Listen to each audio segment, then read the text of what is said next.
Our house is made out of two 40-foot high cube shipping containers. We're entirely off-grid with no town power or piped water. We're located on top of a mountain in the Australian bush.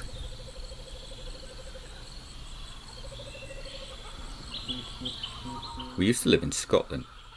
I had an unexpected job offer to come to Australia, and I like adventures.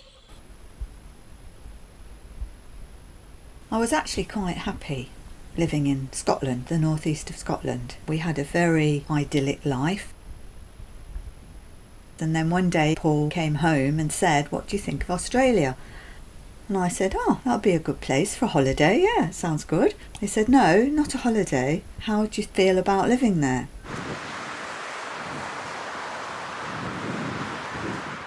So our whole life changed and we ended up in Australia, living in suburbia.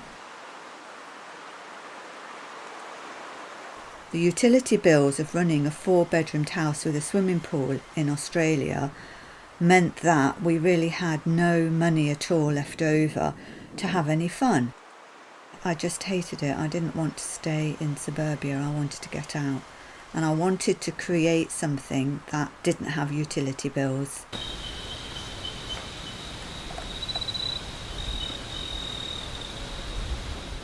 What made me think I could live off-grid in a shipping container?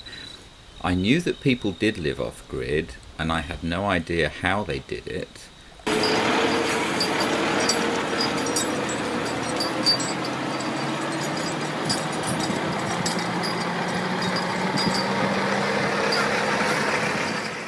I picked shipping containers because we don't have any land, and it's really that simple. If you've got a block of land, you can build a house, but if you don't have a block of land, then you really need to build your house that you can put on the land that you find one day maybe. So that's why shipping containers were a good option. And that's also the reason that I haven't put anything on the outside that I can't remove. They can one day be picked up if required, and they could be moved again. Trying to find suitable land is really quite challenging. We were very lucky. We found somebody that wanted to help us achieve our goal. They had a lot of land and they gave us space in the corner to just go and play.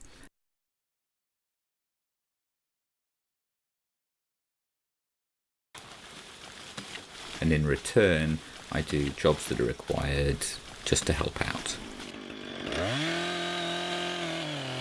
Part of the arrangement was that we actually enhanced the land, so we ended up upgrading the roads and putting in infrastructure that wasn't there before. So it's been a mutually beneficial arrangement.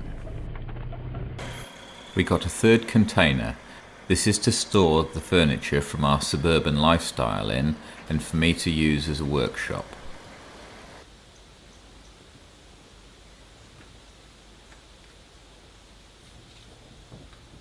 I've never built a house before.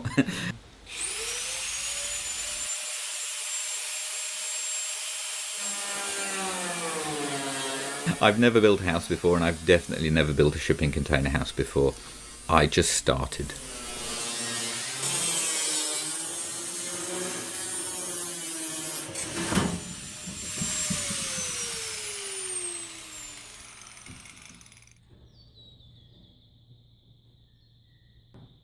I put black tape where I don't want to cut until the very end. I used large and small grinders to cut the hole.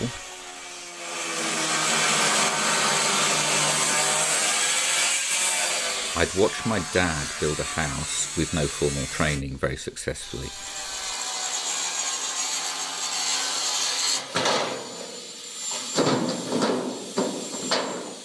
What he did was he did research to find out how it was meant to be done, and then he did that. And that's the principle that I've brought to this project, is I look at how industry does something and then I replicate or duplicate it in a way that works for me. The reason that I like these ceiling rails is it lets me put up my light fittings very early on in the project. I can get in some insulation to prevent the heat from the roof from coming down. And it's very easy to work with the ceiling lights. So they just slide forwards and backwards, and I can put them anywhere I like. There are three things about me that have come into play. I'm an engineer, I'm a teacher, and I like adventures. So this whole expedition has been a complete adventure. Is that done? Ooh. Hello, door. It's just a bit stuck at the top there, look. I've had no formal building training, but I was brought up in a house where my dad rebuilt everything from scratch with no formal training. Hello, door.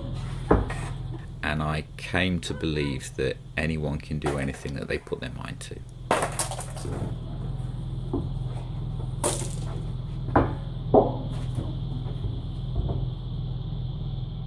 I had to learn a lot of new skills. For example, I couldn't weld. When I needed welding doing, I went to see a friend and said, would he weld two pieces of metal together? And he said, no, but I'll teach you how to do it. I now really enjoy welding. It takes practice, but everything is learnable, and you get better when you practice.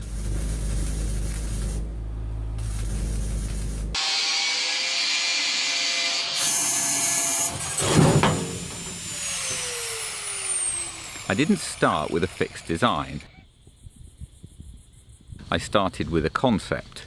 And what I've done is I've altered the shape or the design or the windows to suit each of our requirements. So we add a window when we need to see more light or ventilation, or a door for more access.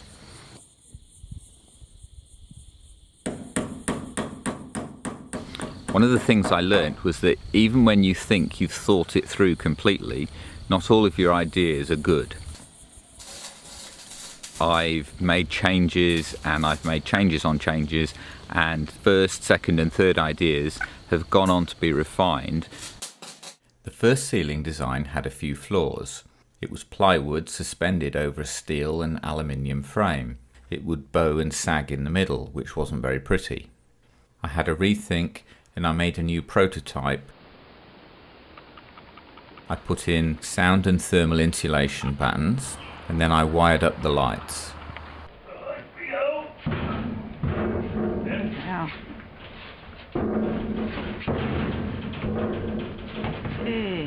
This was made in a modular way so that I could make them on my own and just put them into place when I got assistance.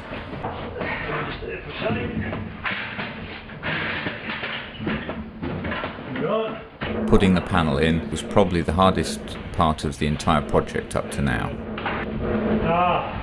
Next one, yeah. So I'm putting in a sliding door so that we retain the space either on the inside or the outside. Now I've just roughed it in, so there's just a header holding this in place, and I've got to the point where the door is actually functioning. It's now sliding. I've yet to put the handle on. I've covered the outside on both sides in builder's paper, and I think that will give me a level of insulation.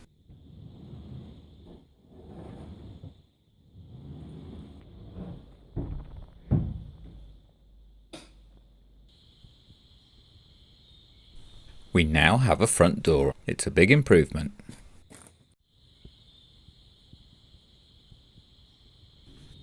I'm now ready to enclose the walkway between the containers.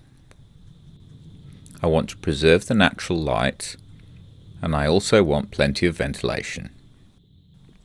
I'm going to experiment using a fly screen as a wall.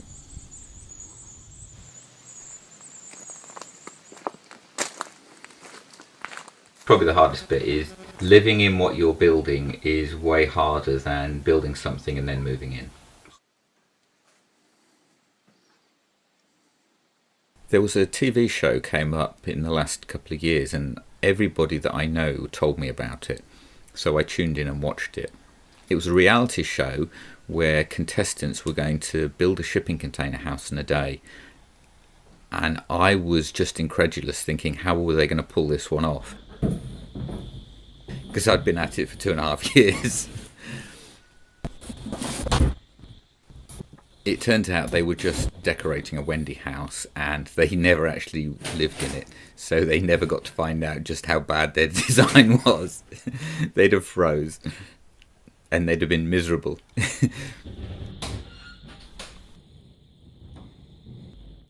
There's as much effort goes into building a shipping container house as there is a real house, because you need real insulation, you need to make it warm, you need flowing water, you need power points. It's a real house. It's very easy to look at the videos where I just crane in the containers and go tra-la. But I've been doing this on my own for 2.5 years.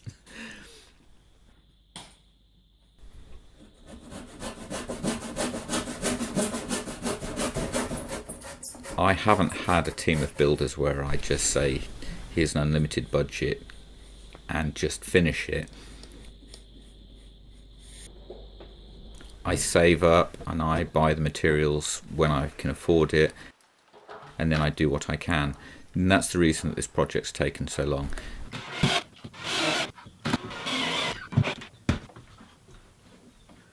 I also work full time, so with having to commute from the house to work and then come back, there's only a limited amount of time for me to actually do the building, and that's really slowed things down really quite considerably.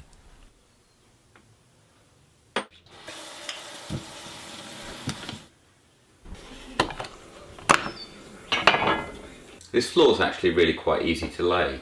The only challenge is trying to get it laid under the furniture when I've already got it in place. It's not as easy as a house in a day.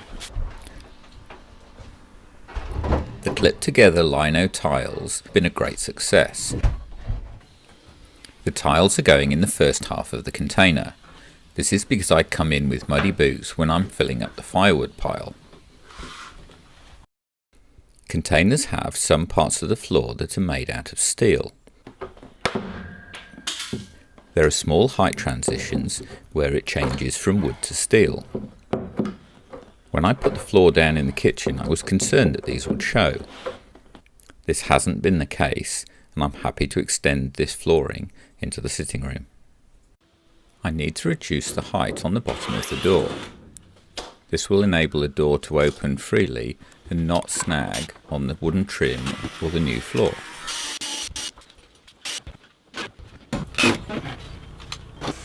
Lots of the costs associated building with the container house are very similar to a regular house. This is because they both need the same windows and insulation.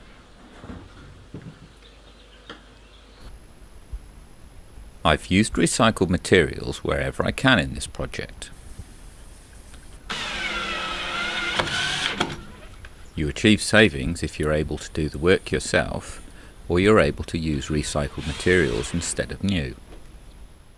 I estimate this project has cost about 80,000 Australian or 61,000 US.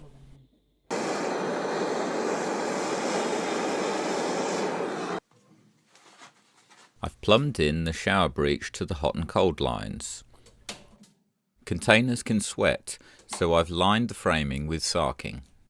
When I say it took 2 years to get a shower to the top of the most important list, that's actually true.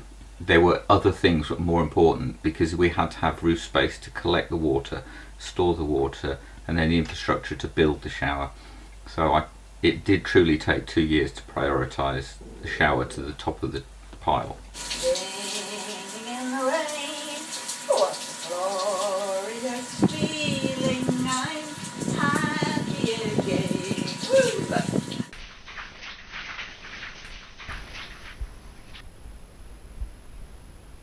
How long will it take? If you'd asked me at the start of the project, I'd have said 6 months. My sister came to visit me and she said, this is going to take you 3 years. I'm currently at 3.5 years. If I was to go through this all again, I think I would probably have people helping. I think it was very stressful trying to do everything on our own, and it took longer to do just on our own. Whereas if we'd had more people helping, I think we could have probably done it quicker.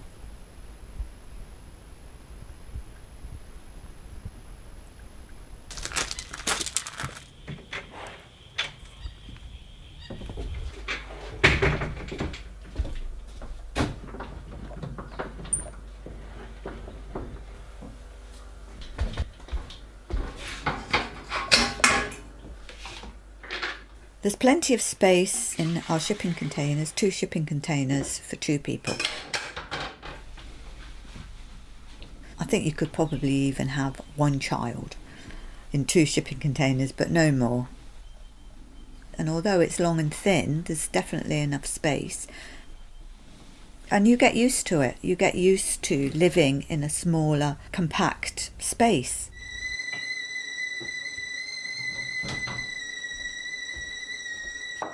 Each of the containers is 28 square metres. This gives us space comparable with a 1-bedroom apartment in a major city.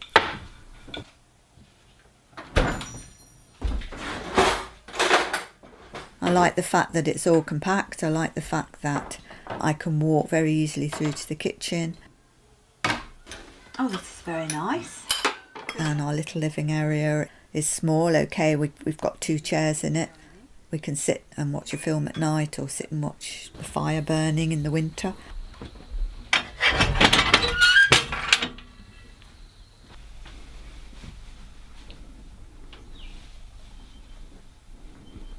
I see people who live in houses the size of shopping malls, and big chunks of their wages are going just to keep the place cool or warm. Having done that, I'd much rather keep the money in my pocket for something a little more enjoyable.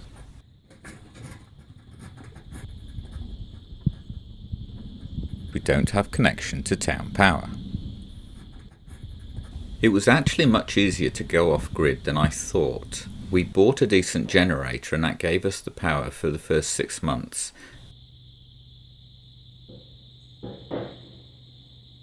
It took time to install the solar panels and to get the wiring and to have the sun produce it, but it's actually really very simple. We have 12 250 watt panels. The panels are at the perfect angle to collect the most sun in winter. The collected energy is stored in 2 battery banks. These are T105 batteries and they're normally used in golf carts. I was told that the wet lead acid batteries last longer and give better performance than the sealed batteries, which means I have to do regular maintenance. This, however, is very simple and all I have to do is top up the fluid levels. We monitor the batteries and the solar panels using this little unit on the wall called a mate. It's just a simple display unit and it shows what state the batteries and the solar panels are in. We run a regular fridge freezer and we also have a small chest freezer which reduces our reliance on going shopping regularly. I chose not to buy expensive off-grid appliances such as 12-volt fridges and freezers. We bought our regular white goods from the house and have enough electricity to run them. The washing machine receives hot and cold water. The hot comes from the instant gas hot water system. We have all the appliances that every household has. The only difference is that we use our electricity during the day when it's being created, rather than at night when it's not. At the beginning of the project, I used to monitor the power off the panels and the energy in the batteries obsessively. We now have enough power and enough batteries for the system to take care of itself. If we get a few days of rain, I monitor them more carefully, but it's very rare that we have to fire up the generator for a top-up. The Australian sunshine produces some very high temperatures. On a sunny day, the batteries are full by 11 in the morning. This leaves the remaining sunshine to power the air conditioner. The air conditioner is only used very occasionally. We do use fans on the warm days though. Our preferred cooling method is ventilation by opening the windows and the cargo doors.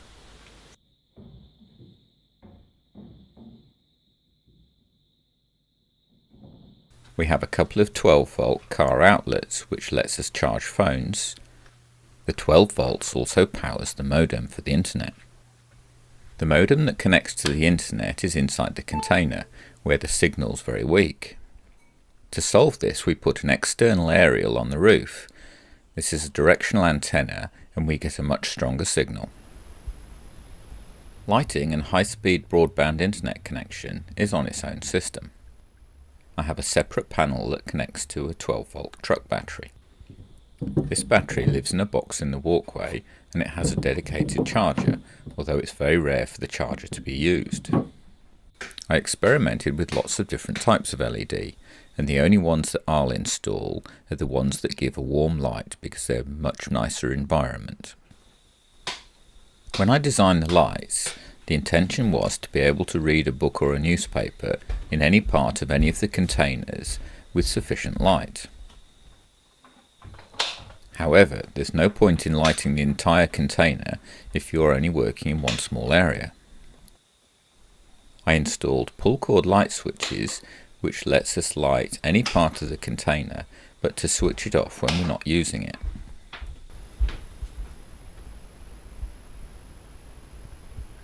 The sun provides our electrical energy. It's that simple.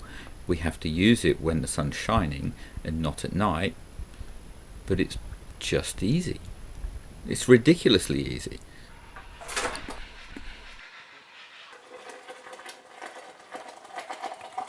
Somewhere between 11 in the morning and 1 in the afternoon, the batteries will become full. So it's a nice day in winter and it's 11 o'clock and we've got full batteries. With full batteries we can use as much electricity as we like. We have a few appliances that are always connected to the mains electricity. The everyday fridge freezer, a chest freezer we use for storage, the water pump for the sinks and the shower. We'll normally have about 3 computers switched on during the day. By 4 o'clock in the afternoon the sun's dipped behind the trees. At this point we stop using the non-essential items so we're not draining the batteries. By about 6 in the evening all we're generally using is the computers.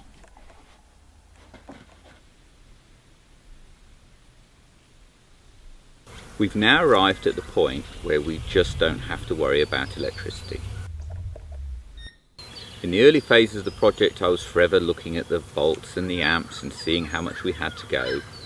Now I check it at bedtime and I don't always even do that. I like not having electricity bills. It's brilliant.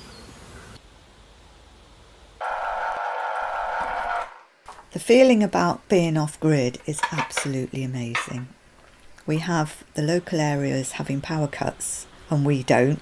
We've always got power. It's absolutely fantastic to be able to use all my appliances when the sun's shining. We really don't go without anything that a 4-bedroom house doesn't go without.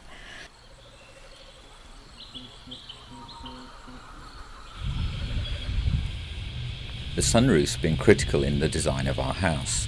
It performs 2 functions. Primarily it keeps the sun off the roof and protects us from the radiant heat. Of equal importance, the sunroof harvests the water from the rain. This gives us our water supply.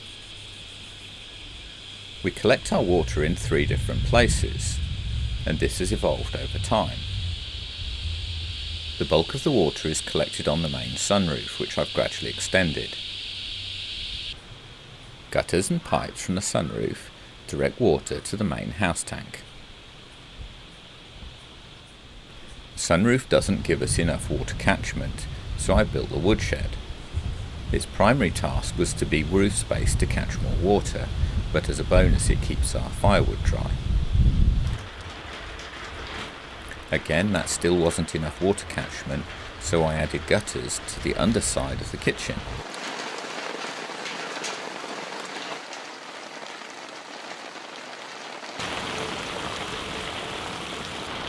This seems to have done the trick.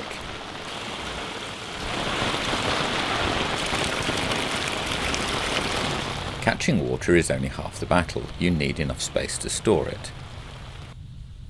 Our water storage has slowly expanded to meet our needs. We're now sustainable with water. Our water pressure comes from a very modest Davy water pump. It has analog switches which allows it to run successfully with a generator if needed. It draws its power from the 240 volts. We clean the water by putting it through a 20 micron paper cartridge filter. Our water is fine for washing and showering, but the water that we drink goes through an extra level of filtration. We have 2 ceramic water filters which filter down to 0.5 microns. This removes all the germs and the pathogens, and it also removes heavy metals. Our drinking water tastes a lot nicer than town water.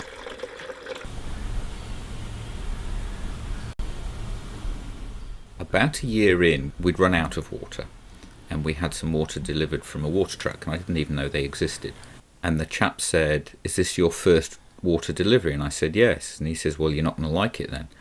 And I said, "Why?" And he wouldn't tell me. When he turned the pumps on and filled the tank, I put my head in the top. It absolutely stinks. All you can taste and smell is chlorine. Town water is foul. It really is. After you've lived with natural water from the rain, it's just so much nicer. This is the roof that collects the water for the Duck Hotel. It fills the blue barrel and the overflow runs down the hill into a second blue barrel. The blue barrels give me a fairly constant supply of water for the ducks' water troughs. Early in the project we had little or no water. For washing we had to buy a twin tub, which uses considerably less water than an automatic. This was a shame because we had a beautiful automatic sat next to it. We appreciated it in the beginning, but we were pleased when we got enough water to run the regular automatic. This is its maiden wash with its own hot and cold supply. Although we have a lovely shower, I missed having a bath. So I built a solar-powered outdoor bathtub. In winter, we can't generate enough hot water from solar panels to fill the bath. Summer's arrived and it's time to resurrect the outdoor bath. This solar panel heats the water in the black barrel, and it does it by creating a thermosiphon. Here's how it works. I fill up my barrel with cold water. The water starts at about 20 to 22 degrees. It's gravity fed from the silver tank further up the hill. I have to fill it higher than the water pipe from the solar panel. It comes through the right angle bend into the bottom of the solar panel, rises up the panel and comes out the hot side at the top. From there it flows into the top of the water barrel, but below the level of the water. This flow is called thermosiphon and it occurs naturally. I don't pump anything. The output feed to supply the bath is slightly above the cold outlet pipe. I open 2 valves and it'll feed directly into the bath. At 4 o'clock in the afternoon I measure 52 degrees C on the water. I saw temperatures of 70 degrees on the manifold in full sun. That's hot, hot, hot, hot, hot, hot. Hot to about there. Oh. Very hot. Hot water. Cold water.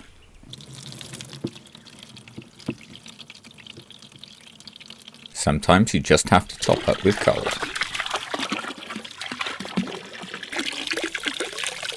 Ow, that's hot water. You come to say hello? Hello. You just think there's bugs, don't you? Well, there's plenty of bloody bugs. Not the sort you want, though. Cheers. Cheers.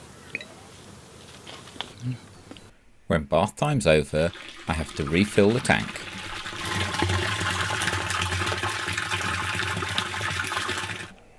And that's it full till next Sunday. After I've had my bath, I leave the plug in, and the following day I have a bath of cold water. When I feel the water is past its best, I simply use it to water the garden,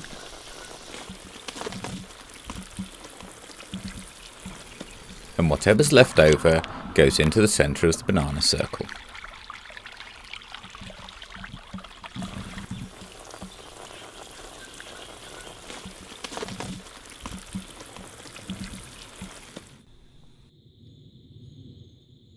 A conventional townhouse uses town water and town sewage, and we don't have either of those things. More rural properties have mains water and they run the sewage into a septic tank, but that needs quite a bit of infrastructure, and that's not practical for us. The beauty of a composting toilet is you don't need to have a constant running water supply. After the toilet's been used, you simply add a scoop of organic peat mix and sawdust or wood chips. We use a mix of peat and sawdust in the composting loo. I pre-mix this in a box outside. When you turn the handle, it spins the drum, which moves what you've just put in the toilet moved to the back into the composting part of the chamber. This will quietly compost and reduce down to a much smaller volume. After a few months of composting, you turn the handle in the opposite direction and it takes the small processed soil and it puts it into the finishing tray, where it sits for another month or two, and then it gets taken outside and buried and put in the garden. After a year of living with it, we didn't like it and we've moved on. We do like the double bucket loo. It's really easy to keep clean and you empty it like a waste paper basket. We put everything from the toilet into composting bells. We add our kitchen waste and we keep them warm and damp. We fill it until it's full and then we leave it for nature to take care of it. After about 6 months, the volume's reduced to about a third.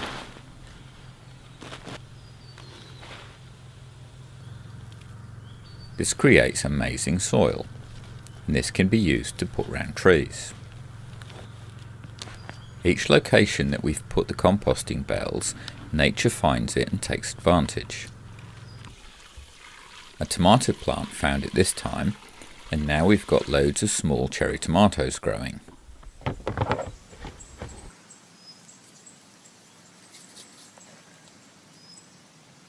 Our early attempts to grow food in full Australian sun weren't very successful. We didn't have enough water, the sun fried everything, and what did grow was eaten by the wildlife. I've built a large cage where we can grow our own vegetables. The veg cage is just a few steps down from the kitchen door. I just use simple taps to restrict and control the water where I need it. It's watered automatically with the water in the kitchen sink. Just washing up means we're watering 3 times a day without having to do anything. The kitchen sink waste comes out of the white pipe and goes into the tub.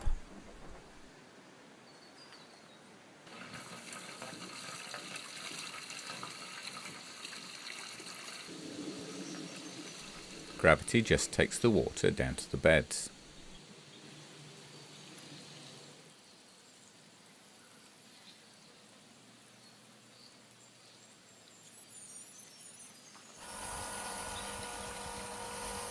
I duplicated this system for the shower.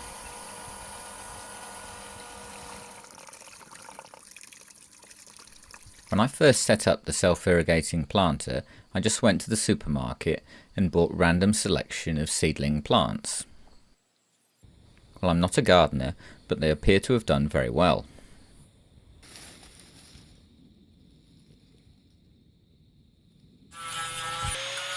I've got some offcuts of steel lying around. I've got enough space in the vegetable cage, so I'm going to turn this steel into a new planter.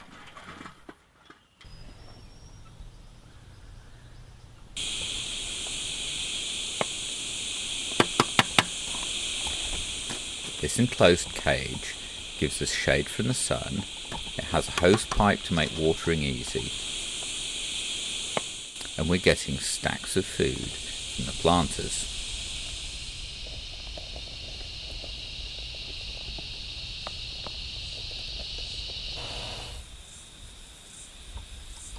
We live in a cow paddock. I'm putting in a fence to keep the cows out. When they come walking round the containers, they tend to make a mess standing on the pipes and the cables. That's right, keep on walking. No tomatoes or broccoli or lettuce for you.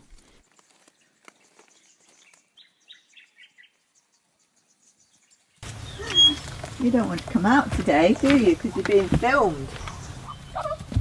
Having always lived in a rural area, going into suburbia was really a major crisis for me. I didn't like the energy there. There was not really a lot of nature to connect to. Everything was very materialistic. I couldn't even go for a walk because there were no paths.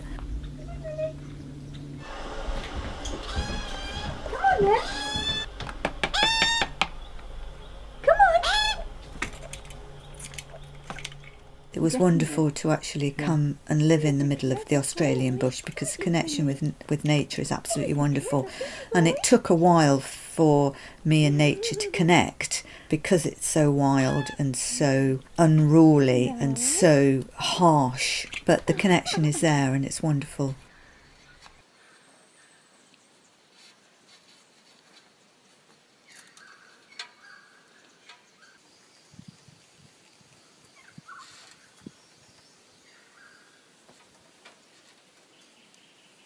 We have wildlife of abundance around us. Possums and wallabies now absolutely have no fear of us, and they just hop around feet away from us. It is lovely. It's lovely to have the peace and the quiet and not hear the traffic and not have your neighbours intruding on your life through noise.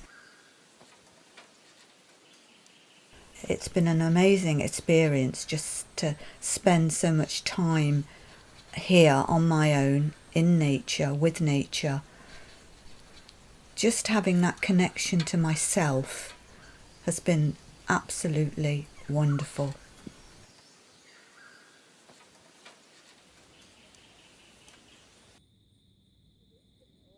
I live very much in nature, but I'm usually very busy.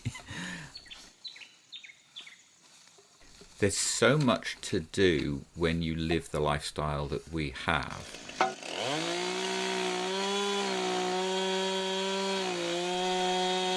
I have to keep the wood pile topped up, otherwise we go cold. I've done that once and I'm never doing that again.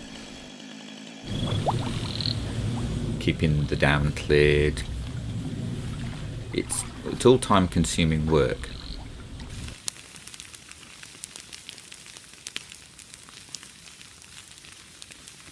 I even had to learn about backburning, which is clearing the bush so that fire doesn't come through.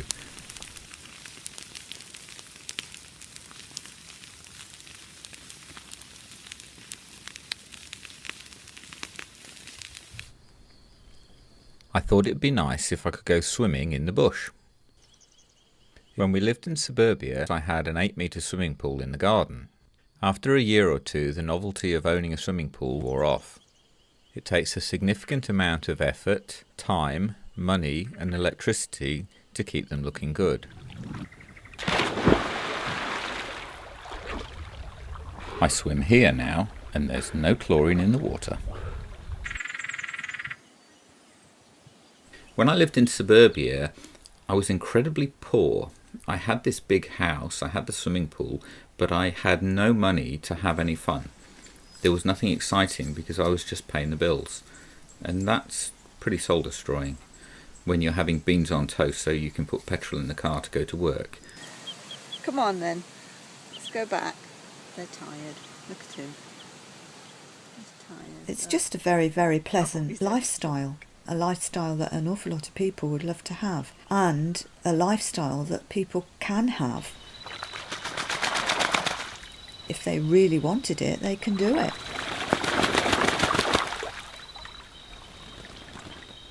And you just have to feel the fear and jump anyway.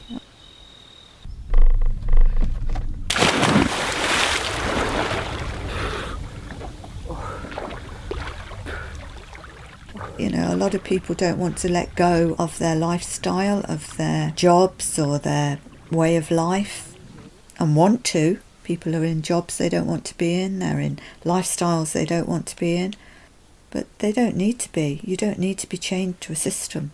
You can step out of it. And I think a lot of people are doing that now.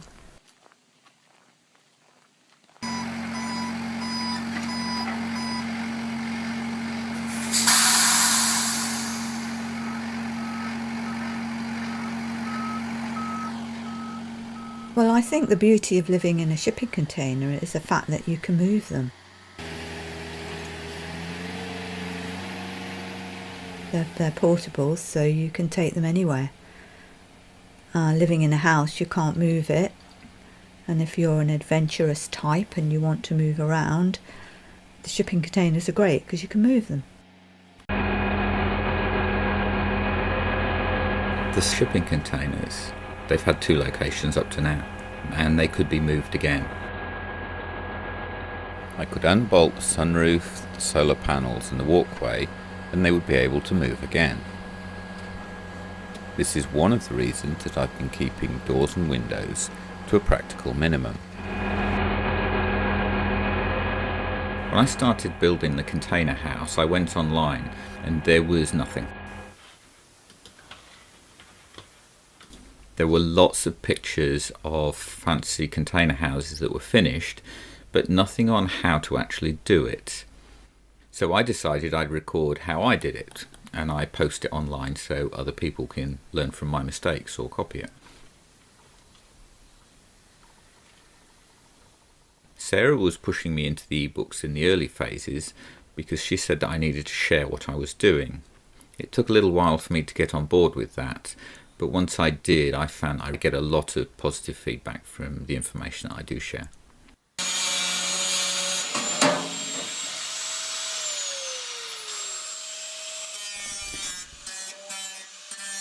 Could anyone do this? There's been a lot of effort and it takes persistence. I'd say persistence is probably the key to it. It's been a huge amount of hard work. I did a terrible job with the putty, so Sarah redid it and it looked much better. You can't underestimate just how hard it was at times, but it has been very rewarding.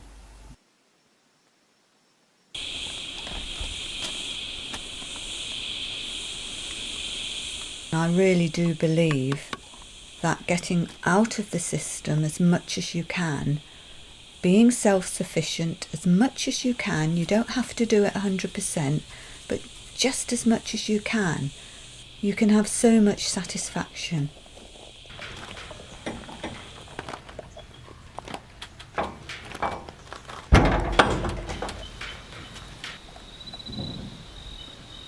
Now it's a finished self-contained house. It provides its own electricity and water. It looks after us, and it's a finished house. And it's great. It is actually. It's not just great, it's really, really good.